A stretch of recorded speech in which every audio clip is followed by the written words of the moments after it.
ഇന്ന് സമാധാനപരമായി പോയി വരാവുന്ന ഒരു ഷോർട്ട് റൈഡാണ് ഞാൻ പ്ലാൻ ചെയ്യണത്. ഷോർട്ട് റൈഡ് ആയതുകൊണ്ട് തന്നെ ടൈമും എഫേർട്ടും കുറച്ച് മതി. ലോങ് റൈഡിനേക്കാൾ കുറച്ചുകൂടി മൈൻഡ് റിലാക്സും ആയിരിക്കും. മാത്രമല്ല അധികം വെള്ളമോ പഞ്ചർ കിറ്റോ ഫുഡോ ഒന്നും കൈപിടിക്കേണ്ട ആവശ്യമില്ല. ചുരുക്കി പറഞ്ഞ ഈ യാത്രയിൽ ആകെയുള്ളത് ഞാനും ഒരു കുപ്പി വെള്ളം ഈ സൈക്കിളും മാത്രം. കുറച്ചു ദൂരം മാത്രം പോണോണ്ട് നമ്മുടെ കയ്യിൽ ഇഷ്ടംപോലെ സമയമുണ്ട്. ഇതുപോലെയുള്ള കാഴ്ചകളെല്ലാം കണ്ട് ആസ്വദിച്ച് പതുക്കെ പോയാൽ മതി. ഷോർട്ട് റൈഡ് ആണെങ്കിലും ഞാൻ ഒരു ലക്ഷ്യം വെച്ചിട്ടാണ് പോണത്. അതെന്തിനാന്ന് വെച്ചാൽ നമ്മൾ പകുതിക്ക് വെച്ച് മടങ്ങാതെ അവിടം വരെ എന്തായാലും ചവിട്ടുമല്ലോ. A to Z cycling challenge start ചെയ്തതുകൊണ്ട് തന്നെ ഇന്ന് ഞാൻ പോകുന്ന സ്ഥലം H വെച്ചാണ് സ്റ്റാർട്ട് ചെയ്യണത്. ഈവനിങ് വെയിലിന് ഒരു പ്രത്യേക ഭംഗിയാണ്. ഈ സമയത്ത് ചുറ്റുപാടും നല്ല കളർഫുൾ ആയിരിക്കും. അത് നല്ല രീതിയിൽ കണ്ടാസ്വദിക്കാൻ പറ്റുന്ന സ്ഥലത്തേക്ക് തന്നെയാണ് ഇന്നത്തെ എന്റെ യാത്ര. ഞാൻ മാത്രമല്ല എന്റെ ഫ്രണ്ട് കൂടി ഉണ്ട് ഈ യാത്രയില്. ഇന്ന് ഞങ്ങൾ വന്നേക്കണ സ്ഥലം ഹില്ലാണ്. അവൻ ബൈക്ക് റൈഡർ ആണ്, ബുള്ളറ്റിലാണ് വന്നേക്കണേ. അതുകൊണ്ടാണ് വരുന്ന വഴി എന്റെ ഒപ്പം കാണാഞ്ഞേ. പുള്ളിക്കാരൻ 100-110 പോവൂ, നമുക്കത്ര സ്പീഡില്ലല്ലോ. നല്ല ഉയരത്തിലുള്ള ഒരു മല തന്നെയാണ് ഇത്. തോപ്പി കയറിന്ന് അത്യാവശ്യം കാണാനും ഉണ്ട്. പിന്നെ നല്ല ഭംഗിയിൽ സൺസെറ്റും കാണാൻ പറ്റും. ഞാൻ നേരത്തെ പറഞ്ഞില്ലേ ഈവനിങ്ങിലെ സൂര്യൻ ഒരു പ്രത്യേക കളറാണ്. ആ പറഞ്ഞ പ്രത്യേക കളറാണ് ഈ കളർ.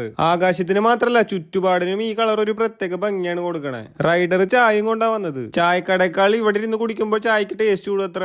റൈഡർ പറഞ്ഞത് എത്രയോ കറക്റ്റ്. നിങ്ങളൊന്ന് ട്രൈ ചെയ്ത് നോക്കിട്ടാ. മറക്കാനാവാത്ത ഒരു റൈഡ് കൂടി കഴിഞ്ഞ് നമ്മൾ വീട്ടിലേക്ക് തിരിച്ചു. പോകുന്ന വഴി കുറച്ച് സാധനങ്ങളും മേടിക്കാണ്ടായി. A to Z ഇനി പോകാൻ പറ്റിയ സ്ഥലങ്ങൾ ഉണ്ടെങ്കിൽ കമന്റ് ചെയ്യട്ടാ. അപ്പൊ അടുത്ത സൈക്കിൾ റൈഡിൽ കാണാം.